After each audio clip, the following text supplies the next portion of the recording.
माझ्यासोबत आता वसई विरार महापालिकेचे महापौर आजू पाटील आहेत। सर, पावसाळ्याची जी कामं आहेत ही सध्या महापालिका प्रशासनावर मोठ्या प्रमाणामध्ये आढावा बैठका आपल्या सुरू झालेल्या आहेत। नेमकं कशा पद्धतीनं ह्या कामाची सुरुवात आहे, कशा पद्धतीनं आपण निर्देश दिले जातात? पावसाळ्यापूर्वी बरीचशी कामं अशी आहेत की ती पावसाळ्यापूर्वी करणे गरजेचं आहे। जसं काय पूरपरिस्थिती निर्माण होणं, आपत्कालीन परिस्थिती निर्माण होणं, एखादा इमारत तुटणं, दुर्घटना एखादी होणं, अशा अनेक विषय या पावसाळ्यामध्ये होत असतात।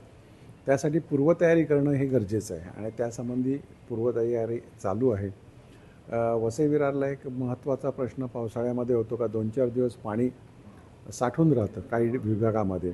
तर आमच्या लक्षात असं आलेलं आहे की वैतरणा खाडी आहे, त्या वैतरणा खाडीच्या इकडे खारल्यांचा बंधारा आहे, त्यामुळे बरंचसं त्याचं प्रोटेक्शन होतं। तिकडे गेट्स आहेत, त्याच्यामुळे शहरामध्ये पाणी शक्यतो ते घुसत नाही।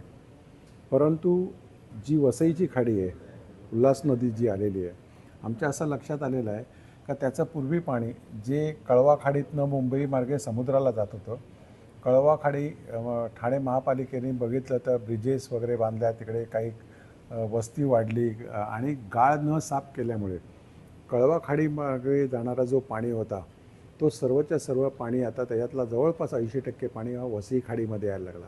आणि वसई खाडीत आल्यानंतर जिकडून नायगाव किंवा तिकडून वसईतला पाणी निघत होता बाहेर, जो सन सिटी एरियात वगैरे पूर्वेला जाऊन पूर्वेवरनं नायगाव खाडी मार्गे समुद्राला जात होतो, तर तिकडे खाडीची पातळी वरती गेल्यानंतर शहरातला पाणी बाहेर निघत नाही, त्यामुळे ती अडचण झालेली आहे। आणि ठाणे महापालिकेशी आम्ही त्यासंबंधी चर्चा चालू केलेली आहे का त्यांनी तिकडूनचं पात्र त्यांचं कळवा खाडीचं हे साफ करणं गरजेचं आहे, नाहीतर ही परिस्थिती वारंवार उद्भवू शकते किंवा भविष्यामध्ये आम्हाला त्या ठिकाणी खाडीलगत वसई म्हणजे नायगाव रेल्वेपासून पूर्वेला आणि पश्चिमेला एक बांध आम्हाला परत बांधायला लागेल, जो खारल्यांनी कधीही बांधलेला नाही, बांधबंदस्ती केलेली नाही।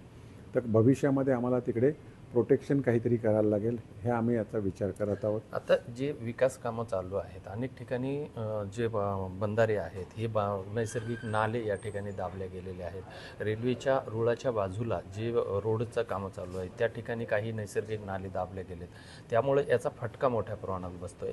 तर पालिका म्हणून यावर काय नेमका उपाययोजना होणार आहे?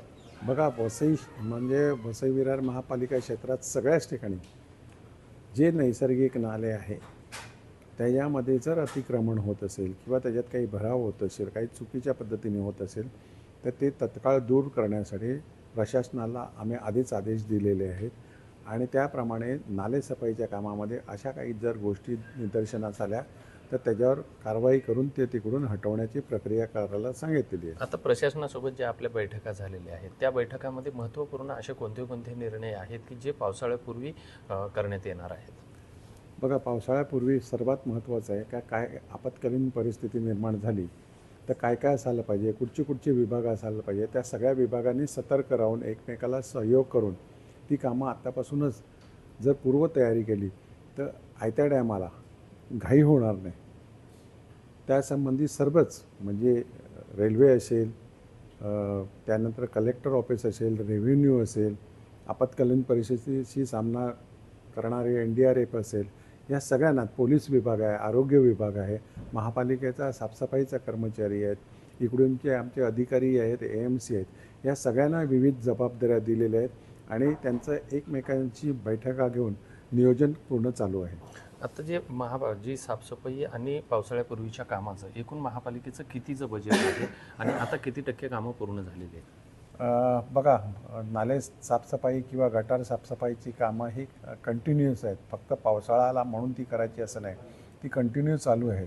त्याच्यामध्ये बजेटचा प्रश्न येत नाही, शेवटी काम महत्त्वाचं आहे, त्यामुळे त्याला लागेल तेवढं बजेट खर्च करायला महापालिकेची तयारी आहे। परंतु त्याचं योग्य काम व्हायला हवं यासंबंधी वर्षभर ती कामं चालू ठेवायची आहेत, फक्त पावसाळा आला म्हणून नव्हे। तर त्याला आम्ही मुदतवाढ देखील दिलेली आहे आणि त्याच्यामध्ये ती कामं चालू झालेली आहेत। निश्चितच हे होते महापौर वसई विरार महापालिकेचे आजू पाटील।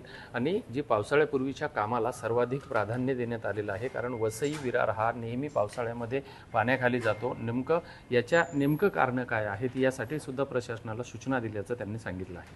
विजय गायकवाड, TV9 मराठी, वसई।